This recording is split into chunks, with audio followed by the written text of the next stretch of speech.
አይነት ነገር ቢፈጠር ለሰዎች አሳልፈ መናገር የሌለብህ ነገሮች የመጀመሪያው ዛሬ ስንት ሰራ ወይንም ደሞዝ ስንት ነው ቢሉ በፍጹም እንዳትነግራቸው። ለሁለት ነገር ነው የሚጠይቁ። ያንተ ያገኘው ገቢ ከነሱ ከበለጠ የቅናት መንፈስ ውስጥ ይገባሉ።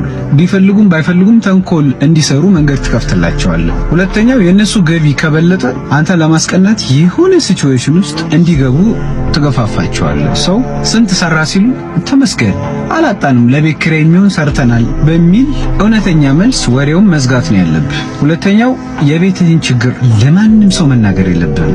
የቤትህን ችግር አሳልፈ አደባባይ ላይ አወጣው ማለት አደባባይ ላይ የወጣ ነገር ሁሉም የፈለገው ይተፋበታል፣ የፈለገው ይሰድባል፣ የፈለገው ሲያሳዝን ብሎ ብዙ ሐሳቦችን ሊገልጽ ይችላል። ሰው አምነዋለሁ ለምትለው ሰው ወሬውን ብትነግረው አምነዋለሁ የምትለው ሰው ራሱ እንደዚሁ ሌላ አምነዋለሁ የሚለው ሰው ስለሚኖረው ወሬው እየበዛ አንተ ወደማትፈልገው ኮንዲሽን ውስጥ ይገባል። ሶስተኛው ትልቅ ህልምህን ነው። ትልቅ ህልምህን ለማንም ሰው ማሳልፈ መናገር የለብህም።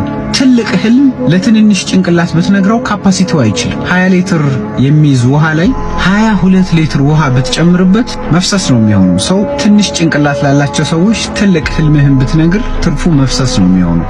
የመጨረሻው ቲኤምአይ ነው። ቲኤምአይ ማለት ቱ ማች ኢንፎርሜሽን ነው። ቱ ማች ኢንፎርሜሽን ለሰዎች አሳልፈ በሰጠህ ቁጥር ሰዎች አንተን ፕሪዲክት የማድረግ ነገራቸው በጣም የሰፋ ነው የሚሆነው። እድል ትሰጣቸዋለህ። በውትድርና ዓለም ውስጥ ኢንፎርሜሽን ትልቅ ልዩ ቦታ አለው። ምክንያቱም ጠላት የት ጋር እንዳለ እንዴት ማጥቃት እንዳለብህ የምታውቀው በመረጃ ነው። መረጃ በጣም ቁልፍ ነገር ነው። ሰው ለሰዎች ትልልቅ መረጃዎችን ወይም የበዛ መረጃዎችን አሳልፈ በሰጠ ቁጥር የት ጋር አታክ ሊያደርጉ እንደሚችሉ እድል ትሰጣቸዋለህ። ሰው እነዚህ ነገሮች ለራስህ ያዛቸው።